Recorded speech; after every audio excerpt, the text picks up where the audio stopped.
Hi, everyone, and welcome to Tom and Harry SMMA Unfiltered. Right, this is a topic that everyone is always YouTubing. We always get asked it frequently. You get on meetings, it goes well. How do you close out the meeting? How do you close for the business? If you're listening on podcast, please subscribe, follow YouTube, subscribe, follow, comment, keep it nice because that's the way we work. Let's get straight into it without further ado. Harry, Yes, what's up, dude? I'm good, mate. How are you? Yeah, do you know, it's been a mad week in the agency. I think the key thing, mate, is we want to tell people that it is probably the most nervy moment, other than actually making a cold call, when you're Yeah. asking for the business. Here's the thing.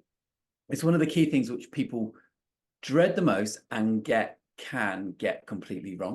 And I think people have the wrong mindset about it. I watched a Brad Lee podcast who was actually he was interviewing one of our clients, and he was saying all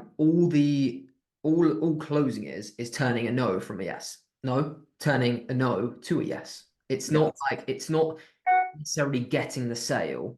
And we'll go into, I think we should go into, mate, like different closing styles that we've done. But really, it's just isolating the problem, combating that problem, and then continuing, isn't it? It is. I think, yeah, again, I think people, when they Google closing and they go on YouTube, you're seeing all these high-end, I want to say like Wolf of Wall Street type Yeah, characters. mate, it's the really Like, sleazy, like American closers. yeah, like, and I'm not knocking Grant Cardone because I'm a big Grant Cardone fan, as in like I love his concept and I love his journey. Um, but I think people think it's like Leo DiCaprio in Wolf of Wall Street. In that scene where he's like absolutely hammering this guy for a close, and he's got all his teammates behind him, and they're all high-fiving, and he's basically just fucking over this guy, isn't he? Completely. Yeah. People think that's what closing is, and actually, here's someone, right? And if you're listening to our podcast before, I've probably won over £2-3 million dollars by closing people, cold calling. But I never saw it as closing. And this is what I want everyone to kind of, and you're the same, mate, really. The more pressure and the more weight you put on this one word, the more terrifying it's going to be. Yeah. Like closing is like exactly what Harry says. It's just asking someone if they want to work with you or not. If they don't, then they're just going to say why they don't. So, no, I don't want to work with you, Harry, because I don't want to spend £4,000 a month. Yeah.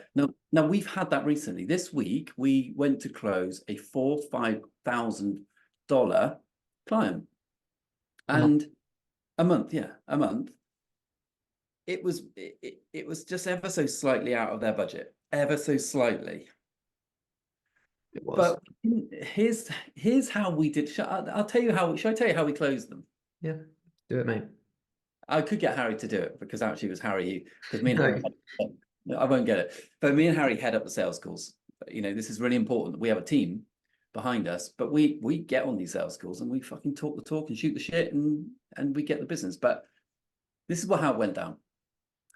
We're talking about projects, building up a really nice relationship with him. We talked about his company, our company, where we come from, his YouTube channel, his Instagram. It's just a nice, really relaxed conversation. We had a plan of the actual presentation. We didn't go through a PowerPoint. PowerPoint's an old program, by the way, guys, like a Canva presentation. Didn't go through any other shit. We just talked openly, did a lot of fact finding, discovery. Anyway, we get to the end, and he's wondering all throughout this call, this geezer's thinking, how much is this going to cost? Yeah. All Harry did at this point was yeah, this is how we work. And we do a 9-month contract. We're going to be doing, he just did a very quick summary of the things we're going to run, like the shortest summary, 3 seconds on each thing. And then Harry goes, yeah, so with that, understandably, it's £4,000 a month for our service fee alone. That's just our retainer. And then you will need 4,000, maybe 3,500 on ad spend too. But that's pretty much where we're at for the project. And we have capacity to work with you throughout May. And that was it. It was it. And then yeah, and then his response was, oh, that's a bit more than I had budgeted. It's a bit it's a bit much, isn't it? And I don't know what we kind of want to talk about in this particular case, mate, in terms of how I we think think. people don't think. I think people listening to this are thinking, then, well, how did you get it? How did you win it? When we have won it, for the record, we have won it. We've won it at a reduced rate, which we're Yeah. happy to talk about. So we've actually gone from four, was four and a half. We actually quoted really, and we're now at Yeah. 4. No, it's just over 3. I think it was 3-3. It's over 3. So big difference, but it came down to the fact that we didn't just go, okay, we'll lower it. What do we need to lower it? We went, well, look, which parts of the project are important to you first? And he went, well, I need a fucking good landing page. I need to send traffic somewhere because he's got a good following. His business is excellent. And he needs shaping up. He needs the suit put on and the tie done up to the top and a nice pair of shoes. And he's going to go out and fucking kick it. That's what he needs. So that's what we looked at first. It is. And I think what's also important, this client that we closed was a referral from another client that we do charge $4,500 a month with, which put an extra spanner in the works in this negotiation, because he could easily go to his, well, colleague, let's call him, like they're in the same industry, but they're just like friends of a friend, and they could discuss the fees. So we can't give the same service to this person at a lower fee than we're charging his colleague, if that makes sense. So what we had to do is kind of be like, right, we can't give you, we literally said to him, like, we have to, I can't remember what the words I used. I think the words I used were like, we can make it work with your budget. We said, it seems a shame to get this far after all of these calls, getting on with you so well, that we just walk away because we can't make it work. These are the exact words we used, wasn't it? So we said, right, if you're like, what is your budget? Is it 5K a month, including ad spend? Is it 7K a month? He told us his budget. So we said, right, we can do this service fee, and this is what's going to be included for that price. And like Tom said, we didn't just go, right, we'll do everything we just spoke about for this set for a half the fee or $1,500 off, because that just makes you look stupid, makes you look so desperate. But we worked with him to build a package, and this is why when we go into these sales calls, we don't have set packages. Every client we work with needs a completely different thing. For example, we get on one client meeting who wants 15 grand a month of ad spend, 10 grand on Google, 5 grand on Meta. That's so different than someone that just wants 2 grand on Meta, has loads of content, has a content team. Like it changes what we need and how much time's involved, doesn't it? So we can, and that's the luxury of what we do, is we can make it work for any client we work with, as long as they have, like, we couldn't make $500 a month work, but if they've got 5, No. 6, 7K a month, we can make something work, and we did. And I think that the close there was, this is our price. What do you think of it? And then it was just discussing how to make that work for him. And in his case, it was purely a price. Whereas other closing. Yeah, sorry to cut off, mate. I think the key thing you said, mate, is like, and we do this naturally. Don't put too much pressure on it, but when you do deliver your price, you've got to deliver it with. Don't be like a fucking pussy with it. You can't pussy around this shit. If you think you're worth $1,500 a month, say it, and say it with pride And conviction. And Harry said the price the other day. He went, we are $4,500 a month. That's just our fee, just so you know. But you'll need ad spend. And look at your budget. Ad spend is going to be around 5,000, 4,000 a month. So as a package, you'll be set. We've got time for you to join us in May, and we can schedule in May. Did he go? And this is anyone listening to this. Harry did not go, and I can tell you now because I was there and I witnessed it. He didn't go. Listen, we are going to be four. Yeah. Like, how does that sound? How does that sound to you? Well, it sounds like a fucking heap of shit, dude. Okay, fine. So what you can't do, if you go in feeling like a fucking little ass wet rag pussy on your pricing, you're going to deliver it like that. Yeah. And they're going to see right through you. So I'm not saying front up, but you've got to be very, very sure. Then if you deliver it and he goes, oh, it's way more than I want to spend. It's way more than I want to spend. The question you're thinking is, well, what can he spend? So do what Harry says. It's like, say to them, do you know what? It will be a shame. It will be a real shame to come this far and to go through all this call without getting anywhere with you. I really like you. I think your brand's fantastic. what do you need to do to make this work? Yeah, What do you think to I make it always work? think it's like when people deliver the price like that, I see it as like a hierarchy. So like if you deliver a price like that, oh, it's gonna be 1,500 quid. You're putting them on the upper foot to then be. So you're going to be now defensive. You've delivered that in a defensive way. Whereas when we say we're $4,000 a month, we say it in a way that we've already had 10 people that week pay us a $4,000 a month retainer. So it's like and we use it to our advantage. We use that as a negotiation. So we go in at 4K, knowing that that's not going to be everyone's budget. At say we went in at 4K for a 6-month contract. We use that to our benefit because if they then say, well, that's too out of our budget, and we then settle at 2.5 or 3, we'll then say, right, because we've come down so much on price, you're going to have to agree to a 9-month contract. So we increase the contract length. So it's not, you can't just constantly be lower your price, right? Now you're lowering the price and doing the same service. Now you're lowering the price, doing the same service as a higher price, and you're staying at the same contract level. Like you've got to do a give and take to make it to make it work for you as well. But here's right.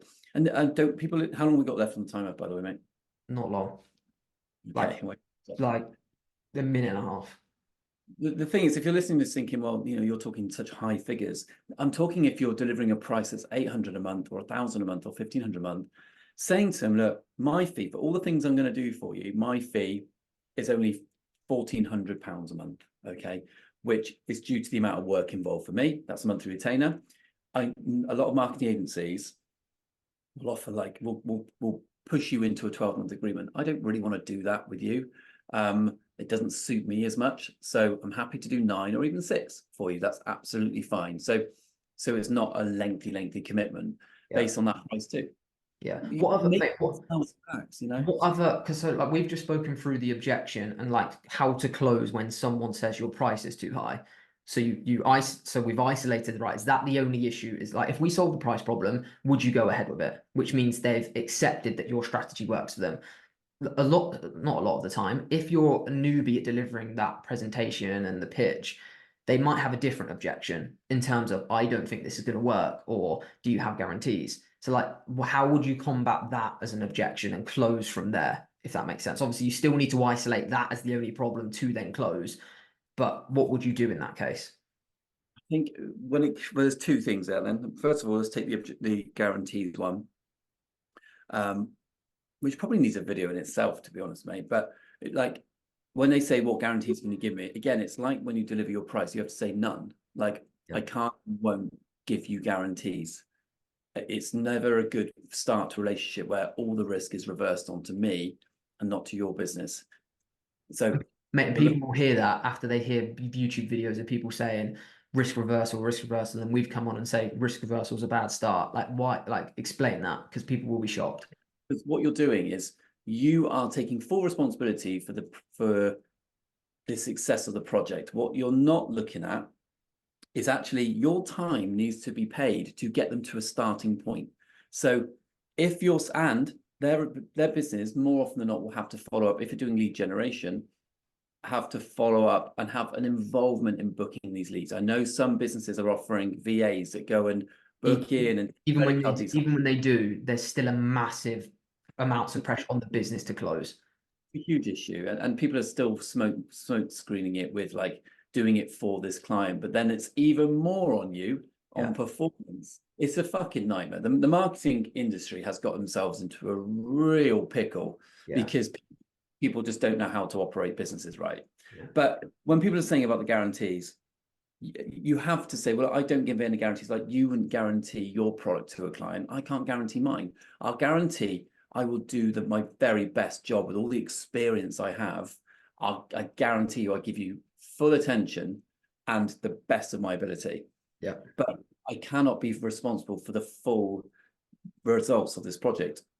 Also, I need to be paid for my time to even get you to a point where I can begin to advertise you as a business. Yep. I think the bottom line of all this closing is you do your pitch, you have to intensely listen to their feedback and really diagnose what they're saying and be like, right, what are the problems here? Why are they saying no? And almost make a mental like list in your head, right? Reason 1, reason 2, reason 3, and go through it and combat each one. and don't beat around the bush around these points. Like if their objections are price, guarantees, and they don't know how this is going to integrate with their existing business, you need to change each of those no's to 3 yeses. Otherwise, they're never going to continue. If you just leave one of those no's, one of those decisions a no, when they get off the call, they're not going to go ahead. I think that's from a general strategy of how to close, is it's finding the no's and turning each of them individually to yeses and making them comfortable and trust you. The last thing I'll leave people with is really quickly is if you're doing a sales presentation and you give your price of your service and then you say, how does that sound? You immediately have lost. So please let those listening to this, if you do a wonderful presentation or you're really confident in the presentation, you give a price and you say, how does that sound? Are you really expecting them to go, that sounds amazing? Like you're asking a question that you know doesn't mean the thing you're asking. What you're actually asking in how does it sound is, are you okay with that? Is what you're asking. Again, you don't ask that either. You just deliver the price and let the clients think about it. But people get so up, they get so, I don't know, there's been this real, it's because they watch videos, mate, of fucking TikTokers who have never run a business before. They're watching either like really sleazy American car salesmen, like that, I don't want to say his name. There's lots of them on Instagram and TikTok, like really sleazy. Like that does not work in this industry. It just, I refuse to believe it does. I've never seen it work. And I think so you listen to those people and teenagers on TikTok who have never run a profitable business. And it's just, it's like Chinese whispers. It's just horrendous. Don't worry about it. Deliver a conversation to a client about what you do and how it helps their business. And more often than not, you'll know if the client wants to work with you or not. And if they see value in what they do, in what you do, and they see you as a really worthwhile business to partner with, they will want to pay something to you. You know, there's a dance that has to be played. Yeah. And everyone likes to get a fucking deal, don't they? Yeah. So but just be confident with it and don't stress on it. The more relaxed you become, the more swag you actually give off. And people will be like, this thing about this guy, actually, I think his business is probably perfect. And then you get it. But anyway, here we go. Cool. Okay, guys. Well, hope you enjoyed that podcast episode, guys. Please subscribe because we're back posting every single weekday. And yeah, we'll just see you tomorrow at 9 a.m. for tomorrow's video.